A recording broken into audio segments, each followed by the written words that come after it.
Good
morning, everybody. Welcome back to another Elevation podcast. We are live from the Aligned Studios. Shout out to Aligned. Thank you for joining us again today. Happy Friday. We got some cold weather. As you can see, I'm a little warm today. I guess our people forgot to turn on the heaters in here. Nah, just like. But anyways, guys, good morning. And today I got a special guest. My man, he's been in the real estate game for how long? 6 years now. 6 years, going strong too. So, Brandon Melvin, the man himself. Brandon, thank you for being here. I appreciate you. I know you're a busy man, and just having you here is a blessing. So again, welcome back, everybody. Today we're going to be talking a little bit about trusting the process, right? So we have a lot going on in our lives.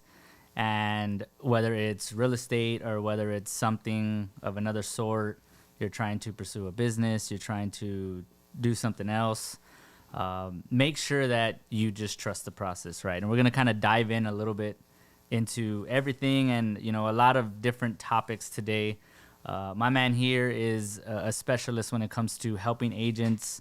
Lately, he has completely shifted his business and just is targeting to help struggling agents, newer agents, and just helping agents grow even more. Even if you're succeeding, you want to grow more. Man, he has a lot of info and he's full of a bunch of great information. So, Brandon, thank you for being here, man. So let's just kind of dive into it, right? So, Brandon, are you specialize and you advertise on your social media that you specialize in New Braunfels, right? Absolutely. Okay. So why New Braunfels? What makes you like that area? What is it that is intriguing to you about New Braunfels area? Well, first of all, man, it's my pleasure being here, dude. I'm extremely proud of you and crushing it and doing stuff like this. It's amazing to see, because because I know we can get into this when we first met, man. It was a pretty cool story there. But to answer your question, why New Braunfels? So I went to high school in Seguin, but was, I would say, born and raised in Houston. Okay. And so you're from Houston. I'm from Houston, yeah, H-Town, man. Wow, that's dope. Yeah, man, Okay. I watched the Rockets play. I watched the Astros play when they had the dome. and Yeah, everything, bro. Man. It was the Killer Bees. That is dope. Yeah, man, that was good stuff. Then I loved Biggio, Bagwell. Shoot, bro. Oh man, it was I didn't good even times, know man. that. Yeah, you didn't know that, that's bro? I Yeah, did it, bro. That's yeah. dope. Our paths and our been very similar, bro. Very similar, man. But yeah, man, I went to high school in Seguin, and then the whole time trying to play pro baseball. That was my dream ever since I was like 3 or 4. And my mother tells me stories whenever I was just like, throw the ball as hard as I can. Say, hey, mama, come look at this, check this out. And dude, I threw the ball hard, man. That was the biggest thing I could do. Being a pitcher and just injuries and stuff. Shut me down. Yeah. But so that was what I was really ultimately trying to do. Everything that I was doing was trying to lead me to try and play professional baseball. And so I would say that is until I got into real estate, because eventually you got to start paying bills and stuff. And so that was my fallback plan. Yeah, life gets real, right? Life gets real, man. Those bills that come knocking, you got to pay them. Yeah. But I bounced around the state of Texas for a little while, playing some college baseball, some indie ball stuff. Okay. And then my mother, she had lived here in New Braunfels for quite a while. And when I got my real estate license, I was still in Houston at that point. And she was like, you need to come, if you're going to sell homes here. I interviewed 2 brokerages at that point. I didn't know what I was doing. Right? Yeah. I was just like, hey, I'm going to get my license. She didn't have her real estate license yet? No, not yet. Okay. No. Okay. And so, again, she sees me and, what I'm doing. Yeah. And she's like, hey, man, I think I could do it now. Because she always wanted to also. Yeah. But now, thankfully, she's in and doing well also. Yeah.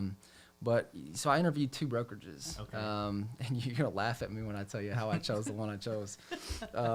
So being coming from the car business actually, Right. before I got into real estate, doing that for like 2-3 years. I remember that. Yep. I remember we talked about that. Yeah, Tom Ball Ford, man, that's where I was. Did really well over there. Shout out to those guys. And I loved it. It was fun. Yeah. But it's a grind. Oh man, it is a grind. That's the best way to put it. Yeah, that's the best way to put I've it. got nothing but respect for all my car dogs out there. And I have a lot of good friends that are still in the car business, absolutely crushing it. Yeah. It's a grind, bro. Yeah. I mean, I'll tell you what, if you can sell cars and be successful, Oh, man. you can sell anything. You can sell anything. You ain't Anything lying. whatsoever. Yeah, bro. Because when it comes to selling cars, it's a different type of sell, right? And it's realistically, everybody drives into a dealership and thinks, okay, well, this guy's trying to poke my eyes out. This dealership's trying to screw me over. But if we're being real, man, the car salesmen that are just trying to feed their family and make some money are really just trying to help the next person. And that's the way I always treated my business, So so you ended up in New Braunfels eventually, right? Yeah, I'm getting there. Yeah. No, okay, go ahead. I told you beforehand, man. I'll squirrel off every now and then. It's all about sharing your story, man. Yeah. We love hearing interesting facts about you. So I'm learning stuff about you that I didn't know. I didn't know you were originally from Houston, which is funny, right? So we got a good amount of people in the chat already. So when you're talking about the Astros, Jess Moreno put lame. She put lame, LOL. What? Right? Oh, she's a Dodgers fan, right? So sorry for your loss, okay. Jess. We forgive Sorry you. for your loss, Yeah, it's okay. You guys went fishing very Better luck early, next time. And better luck next year. Maybe you guys can change a few things. You'll probably still lose to the Astros eventually, but it's all right. Anyways, I'm just playing. So you ended up in New Braunfels. Mama Melvin, right, is the one that said, hey, if you want to sell homes, you should sell them here. So you originally got your real estate license in Houston. Yeah, I was in Houston. Okay. So were you okay? Well, this is I got my license, right? And I interviewed 2 brokerages. One of them, I was bringing up the car industry because I had that past and that mentality of, hey, you sell X amount of cars in a month, or actually it was weekly then. Yeah, that's really and what then it is. And then you bump up in your pay. Yes. Mm-hmm. And so one of the brokerages I interviewed was in Houston, and it was similar to that type of structure. Right. I was like, man, I don't want to be in this structure anymore. Right. it was with a friend of mine had recommended it, so I was checking it out, and all right, well, and then my mom says, "Hey, come sell in New Braunfels." Right. Well, thankfully, she says she always I gave you my best qualities. Right. She'll tell me that until the day I die. But seriously, she's given me a lot of great advice. Yeah, man. And she said, "Come sell here." And at that time, I didn't know real estate in the area, and Comal County for so many years was the second fastest growing county in the United States. Yeah. And so, well, that's awesome. I'd love to be a part of that, selling homes there. Just makes sense. But then in New Braunfels, even though I went to high school in Seguin, wasn't really super familiar with New Braunfels. I just knew, hey, they got the river, and we go float there, and I go hit McQueenie, and we go hit the lake. Yes. Those are the things that I like to enjoy and do. But then I was driving down, I think the Loop 337, and there's this like cute little house, and like a couple of them, and that's like the little strip center, but they were the house type of model. And the brokerage was there. I was like, well, man, if I was driving around town and I saw this cute little house, and it was a real estate brokerage company, I'd probably stop in and try and say, hey, I want to buy or sell a home. Exactly. I don't know. That does not how it works, No, man. it's not. It does not work that way, bro. You know what? A lot, and it's crazy because a lot of people ask me the question of, and it's hard to explain this, but a lot of people ask me about my path and where I've been. Right, I went from the car industry to new home sales to being a realtor, right? And being a real estate agent is different. It's way different than anything I've ever done, and I guess it's because you can literally control your volume. Like if you want to turn that knob all the way up, your wealth will respect your work, bro. And that like if you don't, you can leave it down on a you can turn the stove down on a little simmer, and it's gonna take a long time to cook, right? So the hardest part explaining to people is like, you see a building, right, and it says real estate brokerage or whatever. People that drive by it aren't thinking, oh, I want to buy a home when I see that. That's not how it happens. It's not a welcome home center or a dealership where people can walk into and like, hey, I'm here to buy a home. Like it doesn't happen like that, unfortunately. I've been to big name brokerages and brick and mortars and stuff like that, and it just, for me, I mean, nothing against them, they have great programs and everything. I've learned a lot from those brokerages.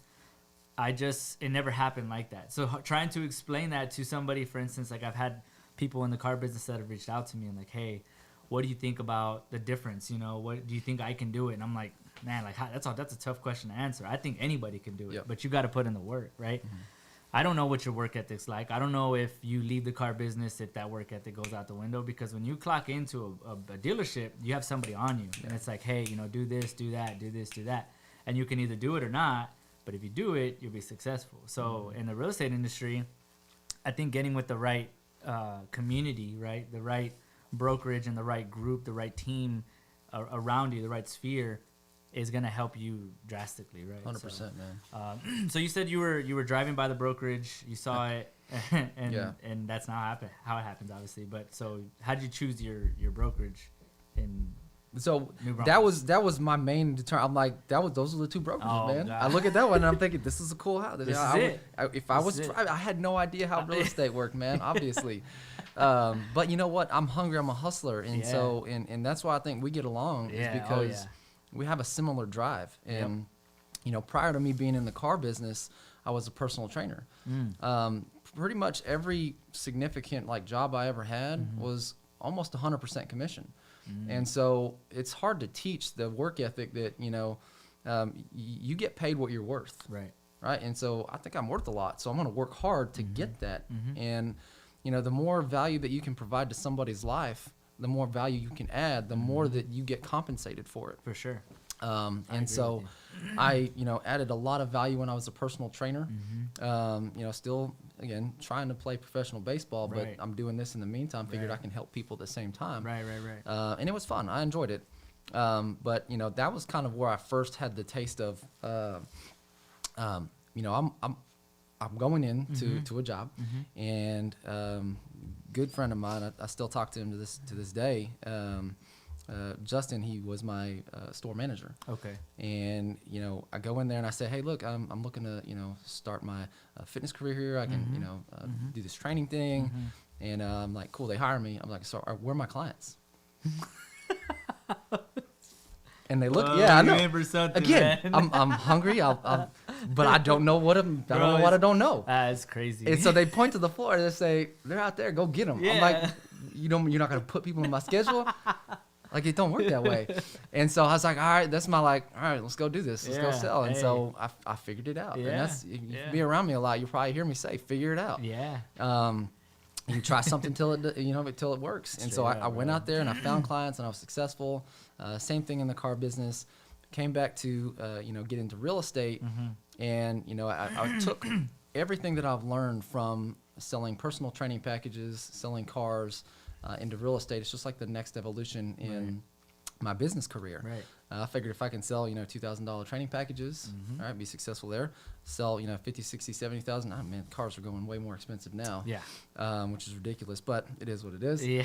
And so if I could sell those, bump up that, commission, and then now I'm going into homes. Right. And then the whole time I get to help people, right? Health, the vehicles of their dreams, whatever that might be, whether it's to, get from point A to point B or, show off whatever. It's a huge purchase regardless. So. And then for homes, they're building memories there. And so, and it's really powerful. And then, I'll tell you a story a little bit later about one of my clients that I've had, one of my favorite clients, the story about it. But just doing that, always been, pretty much I would say 100% commission jobs, and it's not easy. No. But choosing the brokerage I went with, the broker that I interviewed, he seemed like a hustler and and spoke a good game, and it was just it didn't turn out to be the way that I thought it was going to be. Right. And then so I kind of shut down and backed away from real estate because I was like, man, I don't know what to do. Yeah. I didn't even know that I could leave my brokerage. I didn't know how that would look. No, yeah. I just didn't know. And so you don't know what you don't know. Correct. Until you go find out for whatever reason is necessary. And eventually I did move on to a little mom and pop brokerage. Right. Loved it. Right. Did really well there as well. Right. Top agent. Right. And then obviously I found an opportunity I just couldn't turn down, which I'm sure you're aware of at this point. Same. Yeah. Same. So, I mean, I think that coming from those type of brokerages, honestly, like, I'm not telling everybody, hey, you got to go rough it out first, but 100% don't recommend that.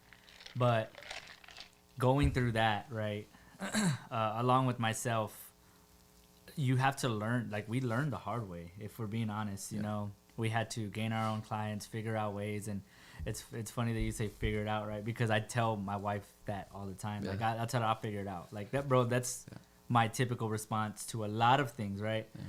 And I don't mean it, like, I don't mean to come off rude or anything. I'm just, in my mind, I'm like, I'll figure it out. Like, whatever it is, it could be something minor, right? And it's just, I need to prioritize a certain amount of things, and I tell myself, or I tell her, like, I'll figure it out, you know? And that's because I know I'm going to figure it out, you know? And that's my, I preach that a lot too, along with you. And that's the thing, right? You said it perfectly, you know, you try a different amount of things and until you figure it out, right? And if you don't try, you're not going to figure anything out, right? So that's huge. So you ended up in New Braunfels, been a realtor for 3 years. I know you mentioned baseball, right? So so you played college ball? I did, yeah. Okay. And where did you play college ball at? A couple different places. So I went to, so I was thinking about playing at TOU because it was in Seguin. Okay. I didn't go there. Went to Richland College in Dallas, JUCO, Ranger College. Funny story. You know the movie, I think it's called The Rookie? Yeah. Yeah. So that actual guy went to college at that college. Oh, damn. And then, like, all my teammates, and they were like, man, you're going to be the next rookie. I'm like, yeah, let's bro, go, bro. Let's get it, man. Because I was, at that point, I think I was, like, 22, and so I was older than everybody there at the JUCO, and they're, like, 18, 19. Yeah. And so that was pretty funny. Yeah. But there were the two main places. I went to Lon Morris Junior College. Okay. Just a bunch of JUCOs, again, trying to get picked up. Yeah. And so I was like, well, I don't want to get stuck in a 4-year because, you know, then they may not pick me up as well. Yeah. And you were a pitcher, right? Yeah. Okay, cool. Yeah, I remember we were talking when I first met you, and we just, like, you know, just talking and shooting the shit. And I asked you something about like where you were from. What we're kind of just getting to know each other, and you mentioned something about baseball. What's the fastest you've ever thrown? Yeah, like in a game is 94. So 94. I sat like 92, 94 on good days. Damn. And then so I was going through some training programs over there in Cyprus in that area, and where some of the Astros players, bro, that's they wild. train now. 94. That's DST, heat, man. bro. Yeah, that is heat. I got up to 100, like in like a practice and throwing off the mound and stuff. But so I have the ball. I wrote 100 on there. I was like, I'm not forgetting bro, this. that's crazy. Yeah. Well, you have the what do you call it? The structure of a pitcher. Like you're super lengthy, you know, and you're tall. So, man, so what happened? I mean, you said you had an injury? Or? Yeah, I had a couple. So before I was just like a straight pitcher. I was working on, when I was in high school, the coach made me like he wanted me to be a pitcher. And I was like, I don't want to pitch. What were you playing before that? I wanted to play third. Oh shit! Okay. And because I love to hit, and pitchers typically don't get a hit. Right. And so It's true. They say, look, swing hard just in case. That's it. Hey, you never know. So I adopted that thought process afterwards. Once I stopped taking BP every single day. But they originally had me at third. I wanted to play third. They were trying to make me be a pitcher, and if I would have just listened to the coach at that point, I probably would have had a better shot. Damn, dude. But you didn't want to. No, I wanted to play, do my own thing, and so. But it is hindsight. You're looking back at it.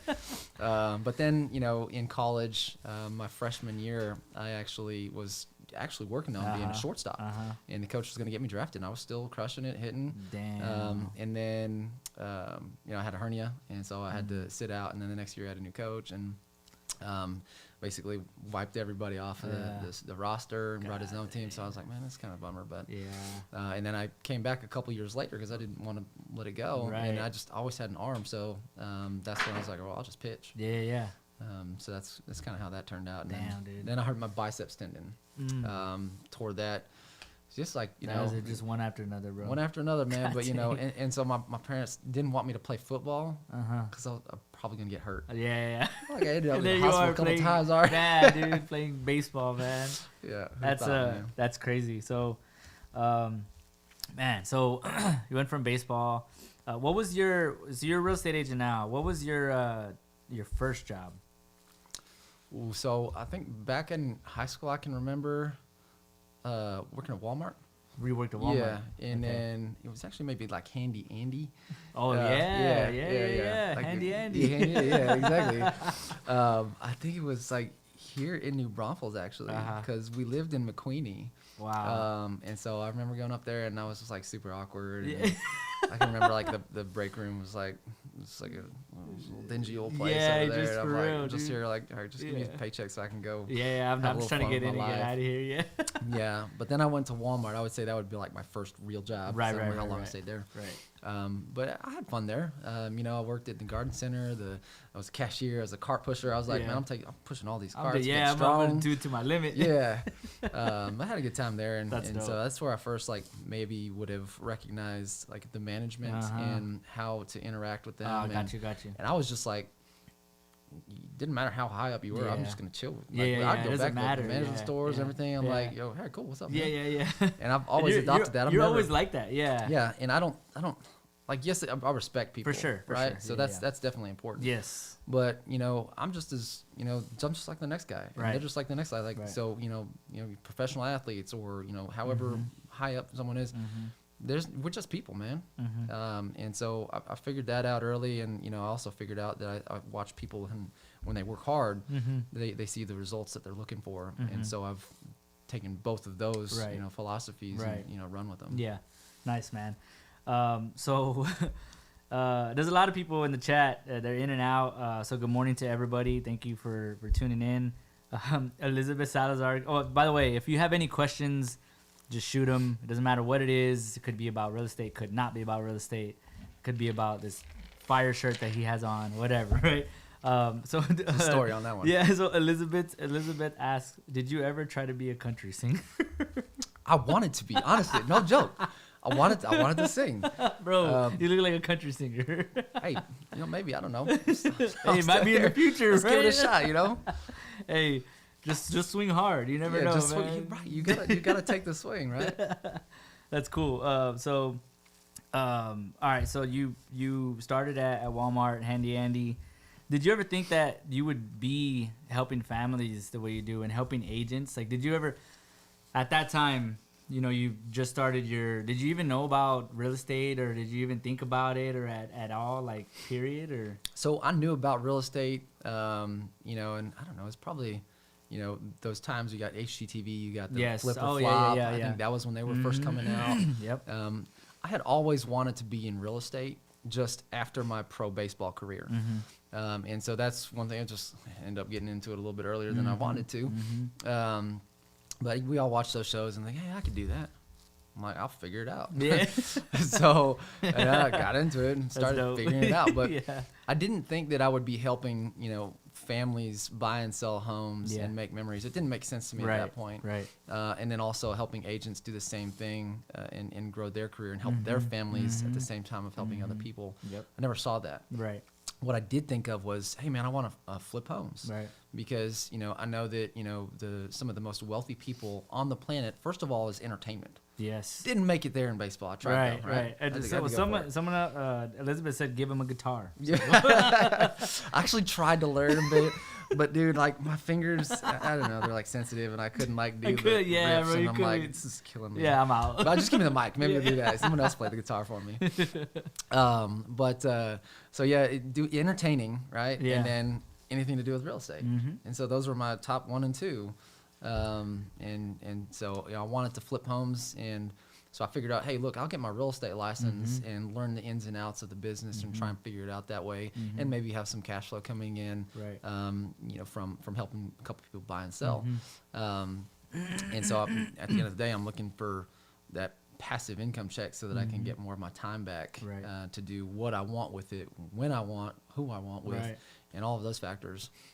So that was my, thought process of Right. getting into real estate. Right. But, I now find that I can help more people, whether it is buying or selling or Yeah. agents. And Yeah. so it's like a bigger purpose. For sure. And when you, again, add more value to somebody else's life, you get the return, Yeah. Naturally. Yeah. I've seen that in you a lot, man, and I respect it so much. There's a lot of things that you do, and you go out of your way to help a lot of agents, and I've seen you help a lot of agents grow, man. It's very beautiful to see. Along with myself, you've helped me tremendously through a lot of things, and really just honestly offered me this opportunity to be where I'm at today. So I appreciate you. And so we'll kind of dive into it a little bit more. And I kind of want to get into a little bit more of the trusting the process part of, real estate, where you blossomed and actually had to trust the process, right? Because that's really what you have to do. And I'm not obviously like trust the process. You have to look at it from a different perspective. You can't just say, Jesus, take the wheel, right? You literally have to trust the process. So you put a process in place and you trust it, right? You follow it and you trust it. If somebody like myself or Brandon is telling you that we've done something and you just repeat it, right? Just do it, trust the process, do it in your own way, you will be just fine, right? So diving a little bit into that, giving some information to newer agents or agents that are just out there that never experienced a slow season, or anything. Right now, the real estate market has completely shifted, and now we have it's pretty balanced, if you ask me. There is builders and sellers offering incentives and concessions to help buyers, right? Rates are a little bit higher, obviously, than they have been in the past couple months, the past year and a half. But that doesn't mean that it's a bad time to buy, right? Real estate goes in waves, and it goes up, it goes down. What goes up must come down. I always preach, and I heard recently, but I'll preach it again to, date the rate, marry the house. And that's one of the biggest pieces of advice I can give. But a question I do want to ask you is, what advice would you give to a newer agent, right? Somebody that just got into real estate. Let's say they got into real estate last month and they come across this video, which, we'll kind of get into YouTube a little bit later. But, if somebody scrolls YouTube and finds Brandon Melvin, or myself for this podcast, what advice would you give a newer agent that just got their license? So yeah, man, that's a lot of stuff there. And honestly, man, it's, real estate's not for everybody. Right. And maybe it's for you, and I hope it is, because it's an amazing blessing if you can actually figure it out. And by figure it out, I mean is you've got to have the drive to do this. It's not your 8 to 5, punch card, Nope. go into work, I'm going to go take an hour lunch, and just at the end of the day get a paycheck. It's not that type of job. It is a very rewarding job. And a career if you make it that way, but it's different. So you're the CEO, CFO, COO, see everything that you can do. Like, that's you. Right. And then once you get into the business for a while, then you can actually hire other people to take and fill those roles so that you can be more creative. But in the beginning, it's you and you alone. All right. At least the business model that real estate used to be. Now there's different, parts of this business model that you and I can experience because of what we have as our business model to help agents. Correct. Which is why we're doing what we're doing now. And so that's pretty fantastic when you can think about it. In real estate, when I first got in, was, hey, look, I'm going to go help someone buy or sell a home, and I'm going to go get paid at closing. That's just what I thought. Again, I didn't know what I didn't know. Yep. And so things are changing. If you look at the past years in technology, some fun facts. In 2009, when our current brokerage was founded, Instagram was founded. Yep. I think Venmo was founded. I think was it another? It's like a lot of I don't know if Airbnb was founded then, but there was different companies that were founded that were taking a hold of the cloud. Correct. Right, the cloud-based business model. And it was pretty impressive when you look back and say, well, we can be grouped into that group. That's pretty cool. Yeah. But that wave of evolution, right? Yeah. So if a brand new agent, what I might recommend to them is, you've got to understand you've got your work cut out for you. In any real estate market, you've got your work cut out for you. Now, in the past 2 years or so, it's like you could fall into deals. If you had to sell, or that thing's selling. Yep. If you had a buyer, you got to figure out ways to make the deal sweeter for the seller to understand. Well, now we're going back into a normalization period. Yep. Where you actually have this is great news for buyers. Ultimately, at the end of the day, it really is. I don't think I've talked to so many people about what we've been through in 2020 to 2022 here. Right. They said that's never happened before. No. We've had such a squeeze in. What you think about is like we borrowed sales from the future. Yeah. Because there was so much demand that was pent up for different reasons. Right. And so you have all that at once. And now you have a lot of factors trying to hold back anybody who would want to buy right now. There are different factors because there are people that need to buy or have to buy. Yeah. Those are the people that we want to help right now, because if you got to live somewhere. You got to have shelter. Yeah, people are still going to buy. And then there's going to be people that have to sell for some reason or another. They have to make that move. And so that's where I would urge you to try and find your client base right now. Correct. In the people that have to make those moves. So maybe like divorce attorneys, unfortunately, estates, because someone may have passed away. Right. Job transfers. So you're looking at, sometimes people are out of state or in state. You need to find a way that people are making that move that have to. Right. It's not necessarily a luxury right now. Right. Although I think we're running back into a situation where it's going to be very advantageous for buyers to buy, because, yes, we did have run-ups in prices, but they're coming down, and they're coming down, pretty good. Yeah. Again, mentioning the builders, that's where, when I met you, because doing what I did when I got my start in 2016, very successful with the new construction side of the business. Right. And they were paying out bonuses, here and there. And I was like, man, this is great. I was like, go sell a house. I'm loving this. Yeah, and then I can even help my clients more at the same time as well. You're getting a new product. Yeah. I always say, you get the home warranties involved with that, and then the contract, all the work is a lot easier for me, the real estate agent, Right. and you have somebody else helping you on the other side with the new home consultant, and I find the process just goes a lot smoother.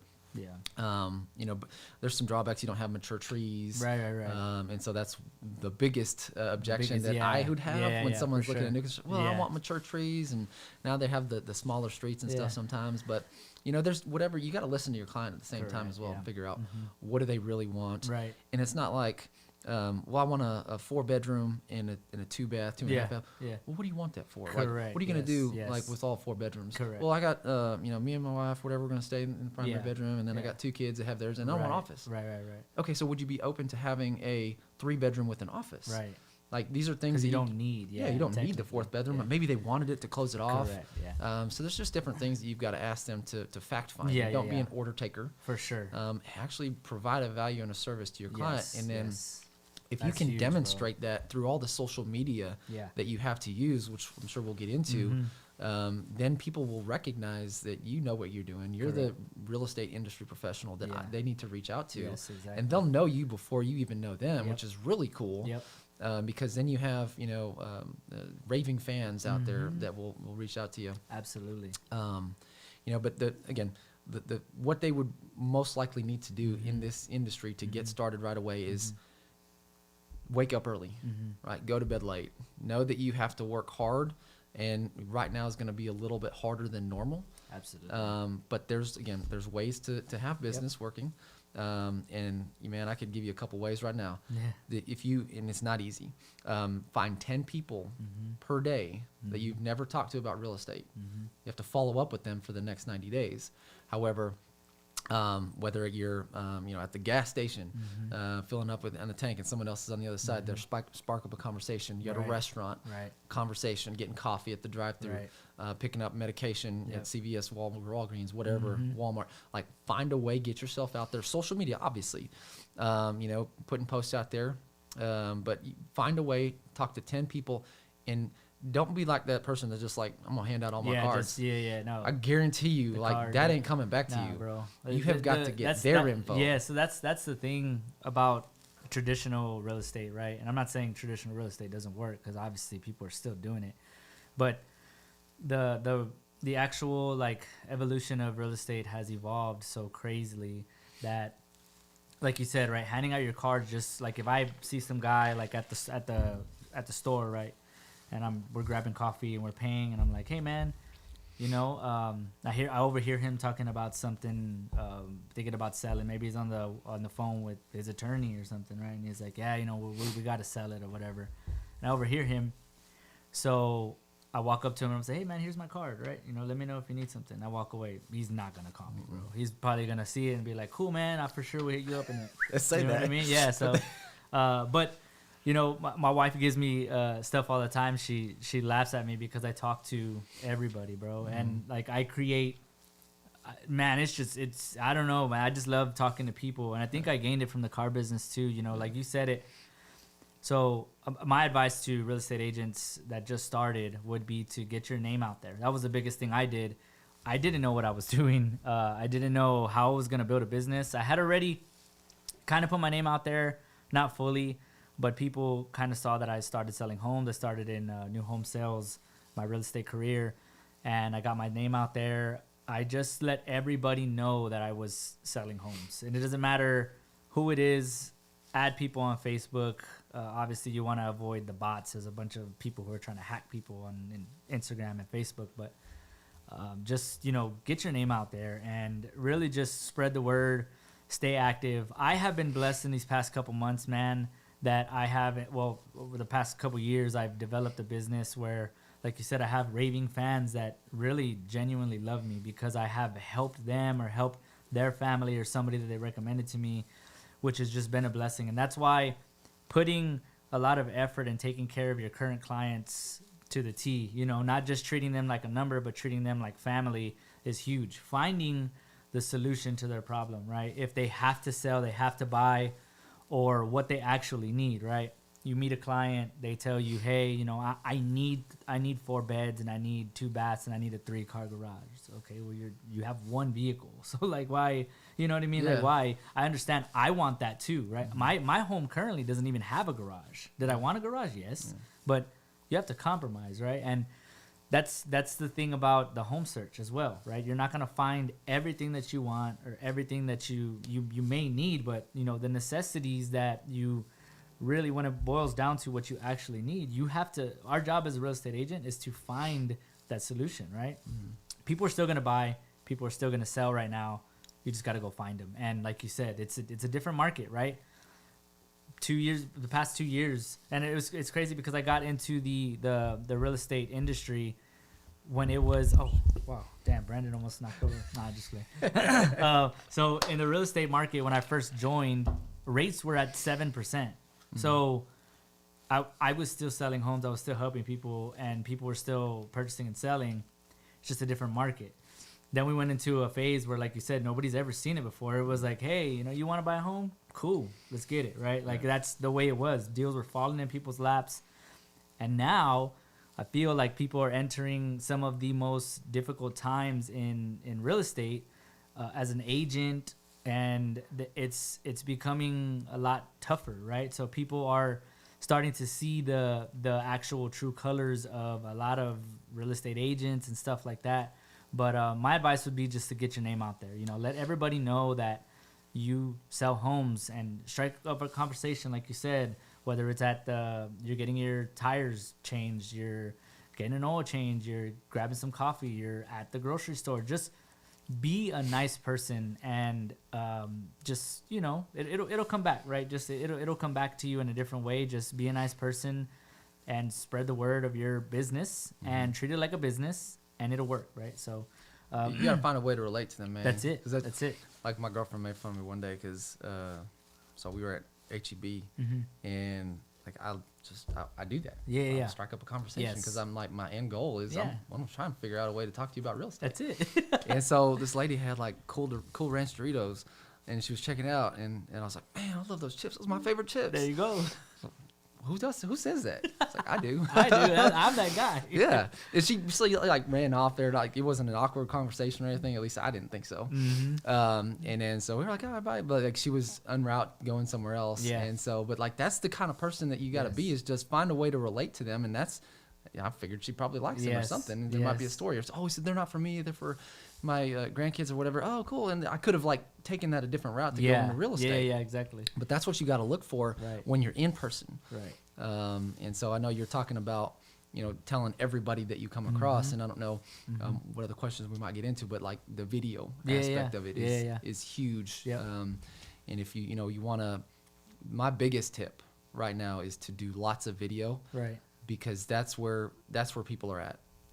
You have got to be able to be in front of a camera, whether you're nervous or not, whether you think you look good or not, whether you hate your voice, you're like, oh man, I don't look good today. It's a terrible day. It doesn't matter. It doesn't matter. Just be yourself. Yeah, that's all you got to do. This one agent that is with our brokerage, is big video agent, and she came down and taught a class one time, and she said, I hate to break this to y'all.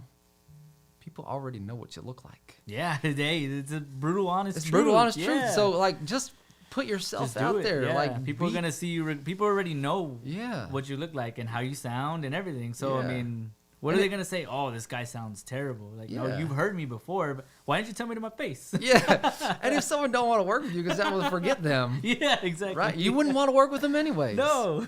Yeah, man. So that's huge. I'm glad we kind of touched on that topic. So Lucas, shout out to Lucas. He's in here. He's always been a good friend of mine, and he's also with EXP, but he said we're dropping gems, man. So we have a good amount of people in the chat. Elizabeth does have a question. She said, how important is it to work with the right lender/loan officer? How do you trust someone with your business clients? Oh, man. How would you answer that? That's huge. Yeah. Absolutely huge. There's so many different factors that I would point out with that. First of all, like, you have clients that you're going to get.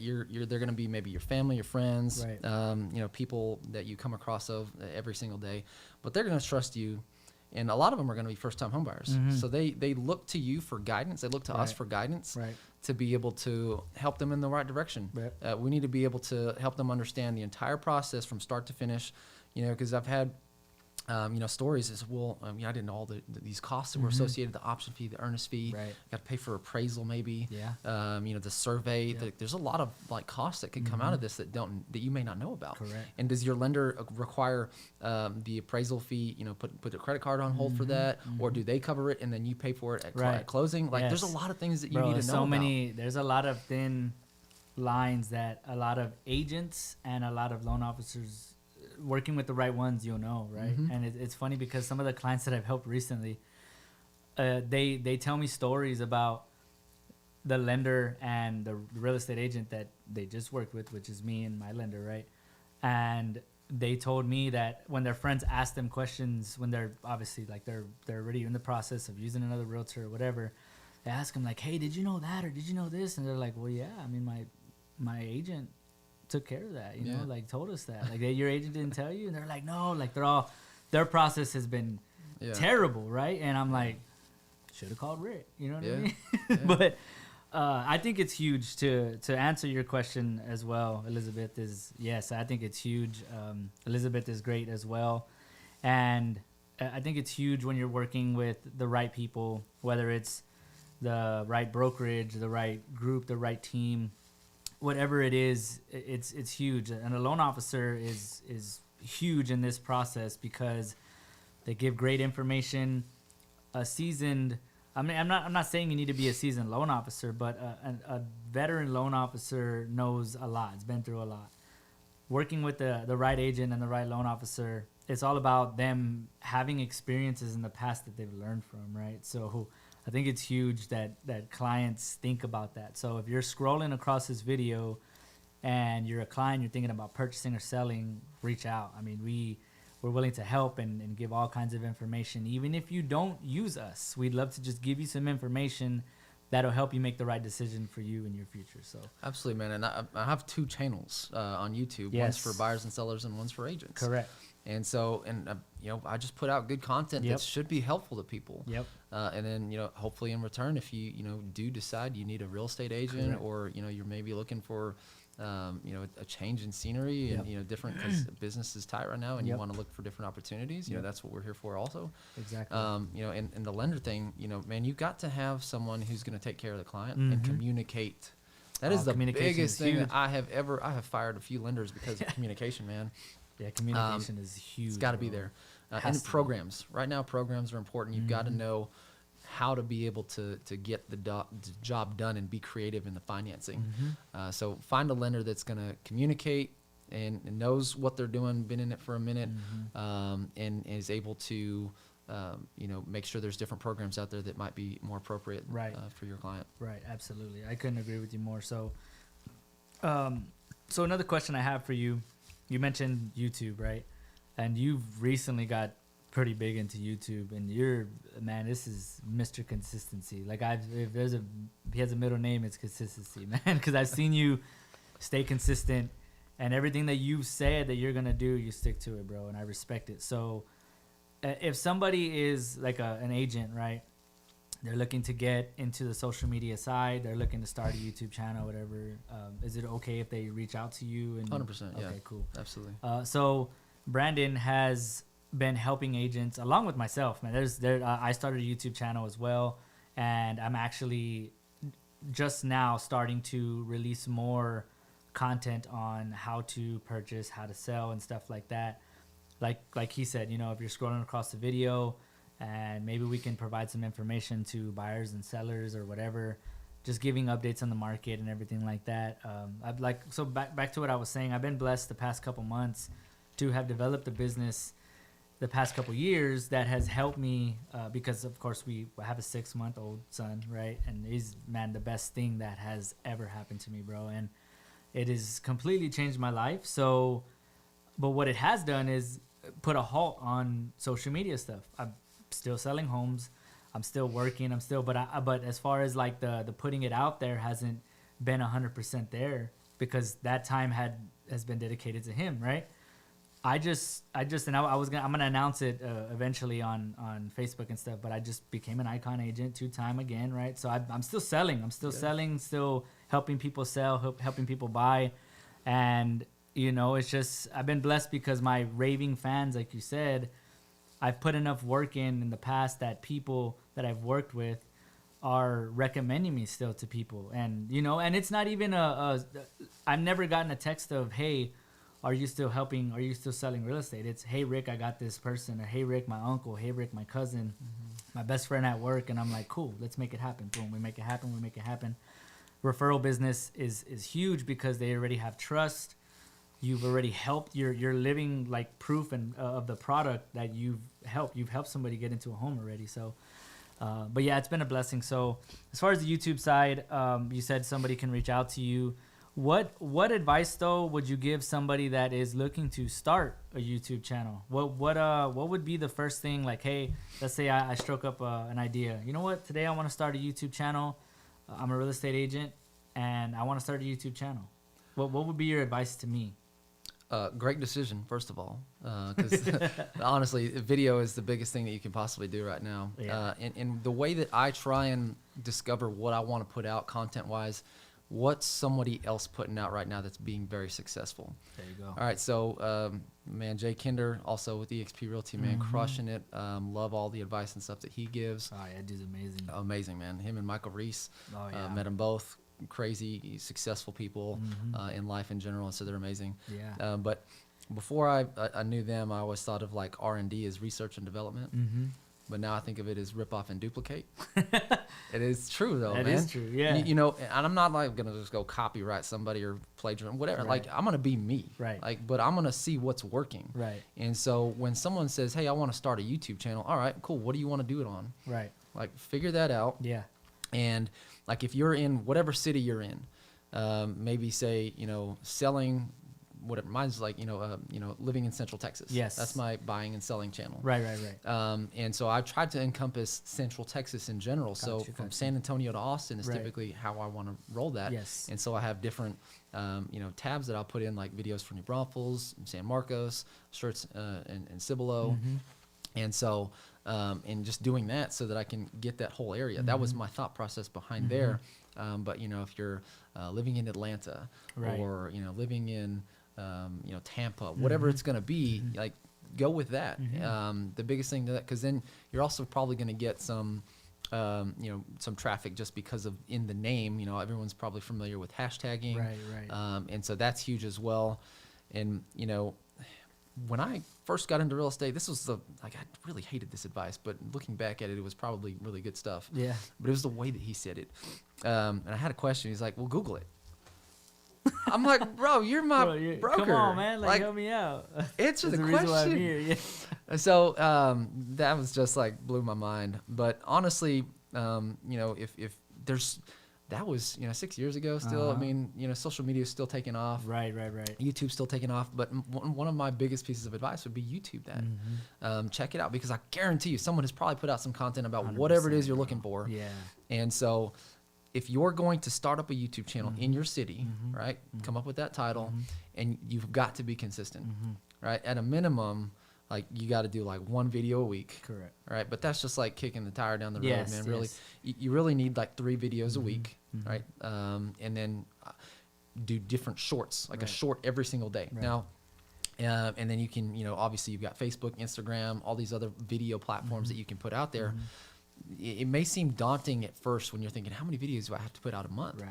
Well, what you can do is take one long video clip, like what are the top 5 things to do in your city? Right. Right? You take that video, you maybe make a 10-minute video, and here's the thing. Well, how long should the video be? All right, well, go ahead. Someone's done what you're about to do right now, so YouTube that specific topic. Correct. And you can find a video, and you can look, the algorithm will put the top videos up there at the top. Yeah. So when you're thinking about thumbnails, if you don't know what that is, look that up. But it's, you know, when someone comes across the video and you have the image of it, well, what do the top ones look like? Yeah. Duplicate that. Right. Right. With the same text. Right. You know, you know, pick your own colors. Right. But, you know, use Canva, put that stuff on there. It's Right. really cool how it can be done. It's super easy. But just figure out what the top ones are doing, how long those videos are at the top as well. And say, all right, well, I'm going to keep it between 12 and 15 minutes. Right. And I'm going to make a thumbnail that's going to look like this. There's even systems that you can go and figure out what they've used to hashtag their video and how they actually got it out there to as many people as they have. Right. And so you can figure out what they've done and do something similar to your channel and your videos.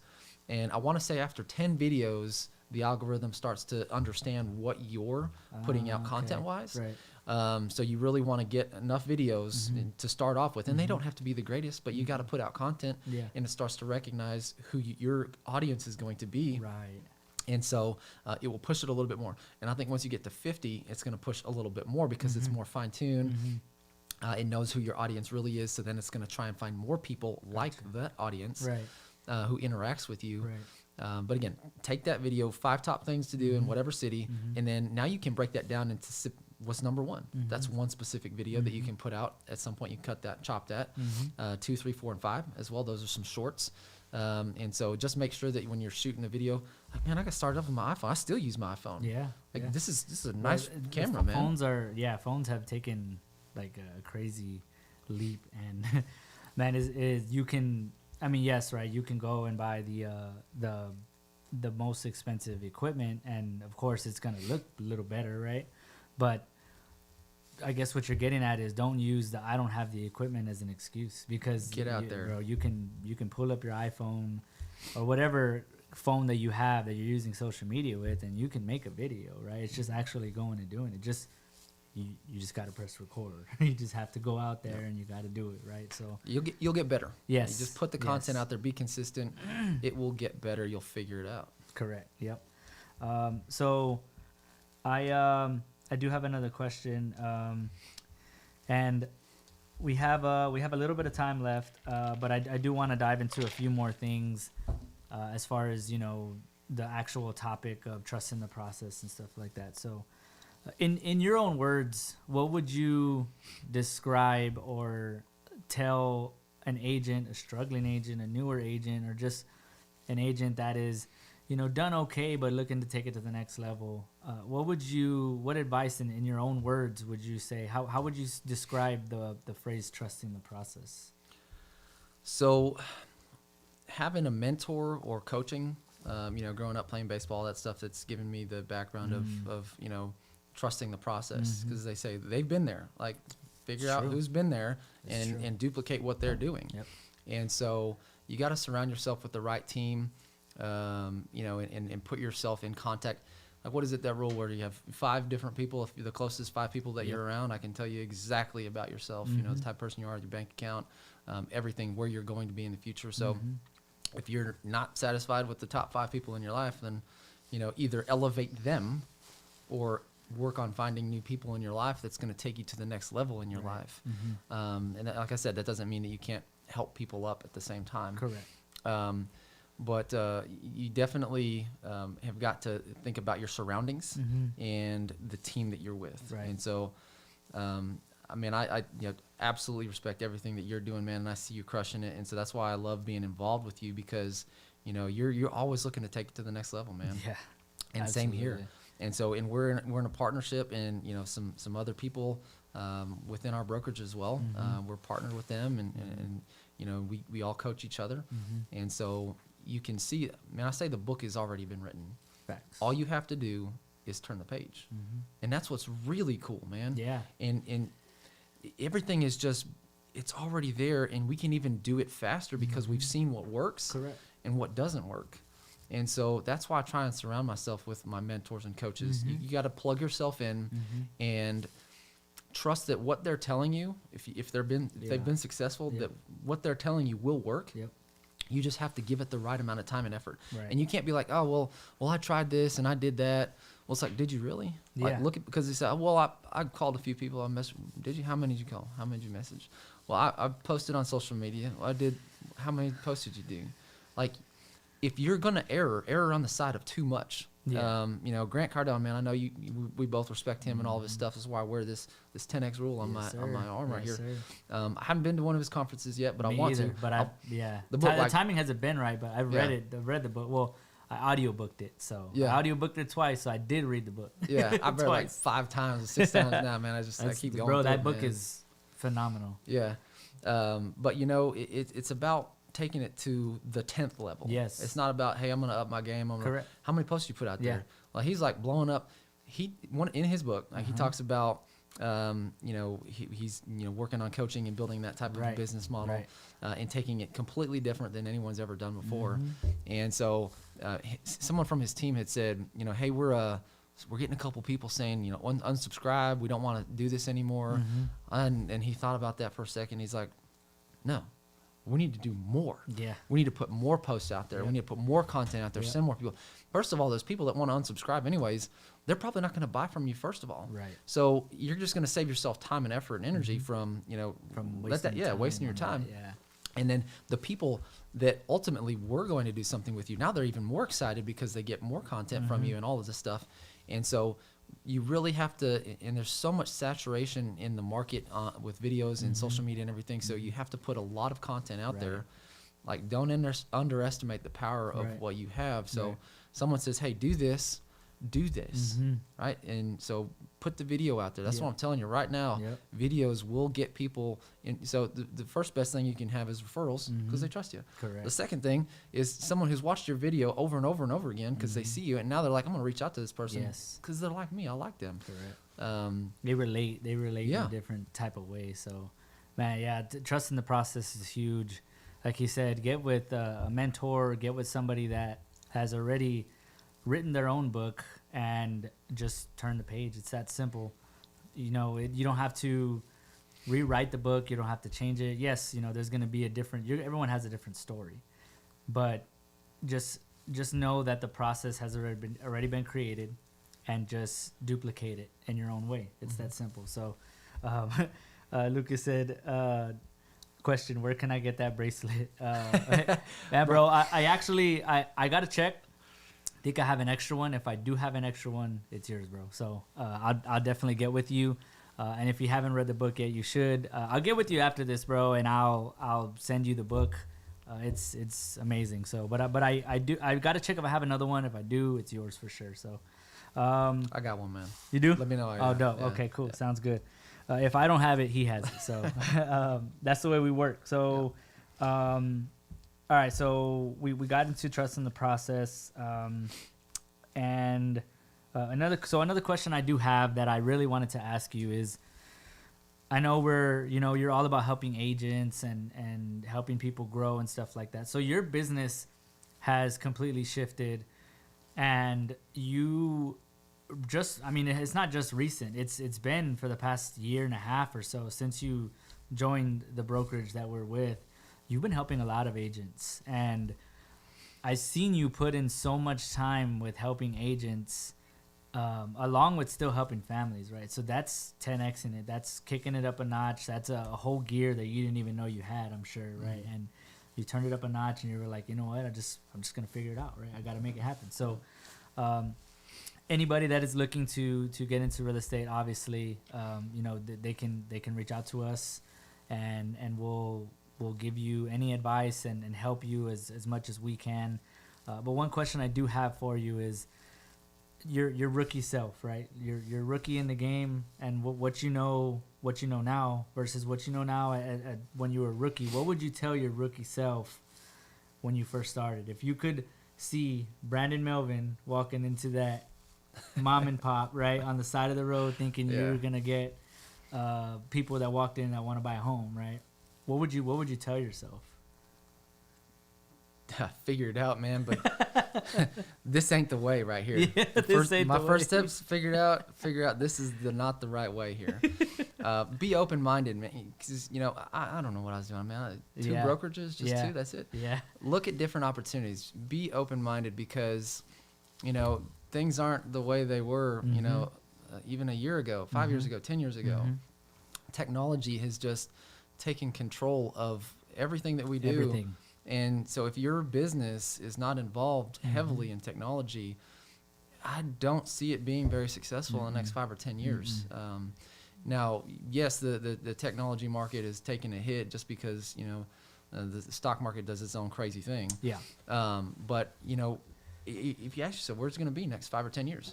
Bigger. It's going to be way bigger than you and I can even think of. Yeah, it's not going to get less, I guess, electronically driven. You know, Yeah. it's gonna technology. If anything, it's gonna become more involved with Yeah. our everyday life, right? Yeah. So So figure out what is going to align with the future of business, and is the business model that you're associated with or looking to be associated with, is that going to take you to the 10x level? right. Like, are you thinking in the past of, passing out business cards, or if you're looking out, I want my phone to ring, Right. and I'm picking it up Yep. because people are calling me, whether that's a buyer or seller or another agent saying, hey man, help me out, help me, whatever it is. Like, that's what I'm looking to do, is put out content, because the video that's out there is working for me when I'm sleeping. And honestly, like 24/7, it will keep working. Yep. Otherwise, it's just more efficient. Yeah. And so if you align yourself with the technology, the mentorship that we have here, the partnerships that we have globally, then that's when I think you can see the best success, in looking down the future. Yep. And it's not like, hey, what have you done the past 5 years? And think about, hey, do you want that same 5 years in the Right, future? right. Or do you want to do something different? Because even if you're successful, man, because I know, like, no matter where you're at, man, you're going to be successful in anything in life, no matter what job or career. You're that type of person. Yeah. And so if you look and you're thinking, hey, I'm selling 50 homes right now, or I'm selling 100, or Right. whatever that number is, if you're consistent there, if you want to sell more, right, you got to do something different, right? Correct. Or if you think, hey, I'm good with this level of income, right? What do you have to do the very next year? Like 2023 is about to come here. Yeah. However many homes you sold this year, you're going to need to do the same thing. Correct. Or the same sales. Correct. To get that same income coming in. Now, it's going to be a lot different, all right, in generating that same type of income. But if you're thinking, hey, 50 homes a year, like, when you stop selling homes, does your paycheck keep coming in? Not if you're whatever model you're with. Could be, the answer could be different. Yes. Right, where I was before, the answer Yes. is going to be, it's done. Correct. There's nothing else. Correct. So one of the reasons why, and I'm just a helpful person to begin with. For sure. And most people, I would say, are. And so that's what's really cool about the business model that we're in, is because we can actually get rewarded for helping other people, not just buy and sell, but build a real estate career. Yes. And that's one reason why our brokerage is the fastest growing brokerage in history, which is incredible. And agents vote with their feet. Right? When I found something better, I was like, check, I'm voting with that, because I see no longer do I have to just sell a home to get paid. Right. I can do much more things and get paid many more times for doing the same activity. And it's like, in my mind, that's a no-brainer. Yeah. It just makes more sense. I think it was the same for me too. And honestly, at first, it made too much sense that it didn't make sense to me. I can't believe you told me what you did. It sounds so man. stupid, but I was like, literally, like, it didn't click correctly with me, because I was like, nah. Like, I've been in too many situations where it was quote unquote too good to be true, and it always ended up being too good to be true, until I met some of the people that you introduced me to, and we talked. I got to know these people, and it just blew my mind. So I think being able to do just traditional real estate, doing what I was already doing, but being able to help other agents, and along with that, just continue to help families, but earn even more. Like, I mean, that's, like you said, it's a no-brainer. So, I do have a few more questions. I have I actually have one more question, and then we'll talk about something else real quick. We are kind of coming up on our time, but so the last thing I do have for you, as far as a question wise, is as far as your mentor, right, or someone you look up to. Is there somebody in mind that it could be close to you? It could be a celebrity or whoever it is. Who would you say that is your mentor, and that has really helped you be who you are today? So definitely I would have to say Kyle Handy. That guy is amazing. So for the longest time, I think he thought I was younger than him. And because you're older than him? I'm older than him, man. Oh, I thought you were younger than I him know, too, right? bro. That's wild. And he was like, when he found that, I was like, dude, I thought you were like younger than me. I was like, man, I want to grow up and be like you, but I don't know how it's gonna work. I don't know how to go backwards. Yeah. But that guy, he crushes it, man. So and again, he's written this book and he's taken, his cues from everybody else. And so I'm like, man, I just got to do the same thing. That's it. And I'll be in his place, wherever it is down the road, however long that takes me. Yeah. And we all have our own path and however long it takes us to get there. And so, whether it's a year, whether it's 5 years, the type of business that he has generated is insane. Yeah. And he's done it through, a lot of it's been through video. Yeah. Through YouTube and through all of this stuff. And so, I definitely, just see everything that he's got in his life. A great, amazing family, extremely helpful. Every time I reach out to him, he's, helping me out.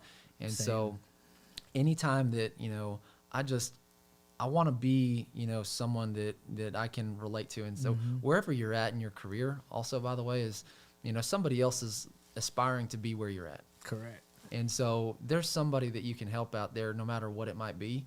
You've been through something that they can, probably relate to, or you can help them that would be something that they would like to have you provide for them. Yep. But yeah, he's done amazing things. He's one of the top agents at eXp Realty. Yep. Which is impressive. Yeah, this is an 86,000 agent brokerage now. Yeah, we're growing. We're growing on fire, like man. freaking wildfire. Yeah, bro. It don't matter if it's raining. We're still creating fire. So. Yeah, one big fire. Baby. Yeah, one big fire, man. So shout out to Kyle. I actually talked to him as well, and he actually has a couple of events coming up along with like we're gonna talk about the mastermind. But yeah, shout out to Kyle. He's actually gonna be on the podcast probably in I think like a month or two. That man, you got to book ahead of time because he's super busy. He's always at events and helping other agents and stuff like that.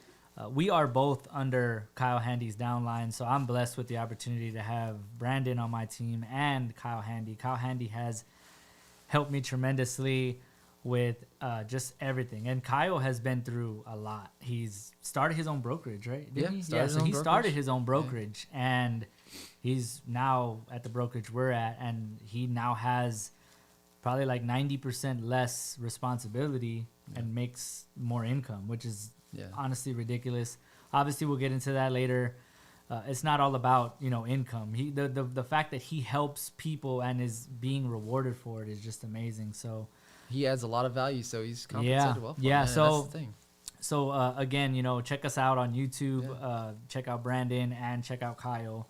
And if you guys have any questions or anything, just reach out for sure. So let's talk about the mastermind. We'll kind of just wrap it up here. So we have a mastermind that is going to be happening towards the end of the year, kind of just to prep you going into next year. There's a lot that has happened. And this is just for, the agents that are just getting started, are, going through a slump, or you're struggling, maybe you're freaking crushing it and you're looking to take it to the next level. If you are selling over 25 homes, 30 homes or whatever, and you're not getting extra compensated for it, reach out because I just was blessed with the opportunity to become a 2-time Icon agent, and I know it doesn't make really too much sense to a lot of people, but I'm getting rewarded even more for doing the business I was already doing. So if you're a producing agent and you are not getting extra compensated, show up to the mastermind, get your mind ready for next year. We'd love to hear your story, your advice, and really just give you the opportunity to earn more income too. You know what I mean? So, and any agent out there. So, Brandon, you want to talk about the mastermind that we have coming up? So we've got a lot of like very powerful, big hitting agents. Kyle is definitely one of them. You are definitely one of them. So Kyle will be there too. Yeah. Kyle will be there. Yeah. So YouTube, if you want to learn more about YouTube, oh man, that is what he's speaking of. Yeah. So you have got to make it a point to get to that. And you know what his I don't mean to cut you off. I'll let you continue. But I get excited because the last mastermind we had, he gave a crash course, and I had already learned a lot from him, right? But as he's going over these slides, I'm like, oh, shit. I'm writing stuff down. I'm just like, dude, he's just spitting jam after jam after jam. And I'm like, man, it's so huge. And if he's literally, he's not hiding anything. If he's literally bringing his book to the table, and he's like, hey, guys, check it out. Here's my book. You want to do it? Do it. You want to join my team? I'll help you. Let's get it. And it's that simple, right? Yeah. So But go ahead. We got some people. Yeah, man. So definitely YouTube. He's one of the top guys that I would ever recommend learning a little bit more about that. You helping with Facebook and Instagram. I know you're very big on the marketplace, and that's how you got started. But now you're kicking back with referrals, which is amazing. That's ultimately where you want to get to. Absolutely. Just that passive type of income, which is referrals, is part of that. And then Jessica Neal talking about listings. She's a beast. Oh, yeah. Queen Canyon Lake Queen. Man, she's crushing. Yeah, it's ridiculous. Yeah, Lloyd Vaughn going to talk new construction. He's got a new construction company as well. Yeah. Beautiful homes that he builds as well. And then Rick Ortiz. He is going to he's our keynote speaker, talking about how you're going to build your business for 2023. And so our idea is to provide a couple different ways that you can actually generate that business. My recommendation is taking one, maybe two of those ways and really running with them until you can lock one of them down. Then you start to branch out and explore some other things. But we're providing ways that you can actually do that in 2023. And then giving you an idea. All right, well, what do you want to make? What's your gross? All right, what's your net? How's that going to look, and how many people you need to talk to? Is it going to be split up between buyers and sellers? How many do you need?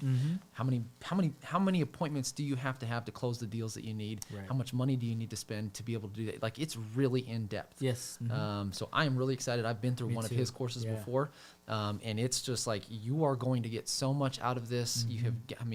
We've got a limit of 50 seats, and so there's probably about 25 that are still open.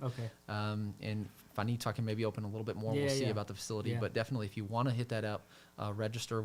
We'll drop a link in the chat, for sure. Whatever source you're watching this on, so you can register. But perfect. It's gonna be huge, man. It's gonna be great. So like he said, to kind of summarize everything and kind of end the session today. So that mastermind that we're having, it's Maita said she registered, sweet, and then Lucas said he'll be there too. So again, whenever we're going up there to do this mastermind, it's not up there to say, oh, like, I'm the biggest and I'm the baddest and like I did this, I did that. No, it's literally just sharing information and telling the audience or whoever is coming to gain a piece of information, hey, this is what I've done to help my business. If you want to take it and run with it, here's the book. And it's that simple. If you don't want to, like you said, Jessica Neal is going to talk about listings. Kyle's going to talk about YouTube. I'm going to talk about some social media stuff, and we're just going to game plan like together. It's not just, oh, hey, like, you need to learn this from me. It's, hey, like, let's see how we can take you to the next level. And maybe you can provide something to us. That's the beautiful thing about what we're trying to do is just game plan for next year. As agents, we're all literally in this together. There's enough to eat for everybody. And the biggest thing for us is just trying to help and grow together, right? So like I said, we're spreading like wildfire, and we're trying to make everybody realize, if you want to be a part of the fire, let's get it, right? So I'm excited going into next year, and just like I said, watching my son grow, I've been blessed to be able to have that referral business, those raving fans. I had a few people in here. Erica said, Rick, you're the best, which I appreciate. She's one of my greatest friends, one of my past clients that are just, her and her family are amazing. And I just love all my people, So again, we'll kind of wrap up the episode. On today's episode, we talked about, trusting the process. So I'll leave you guys with this.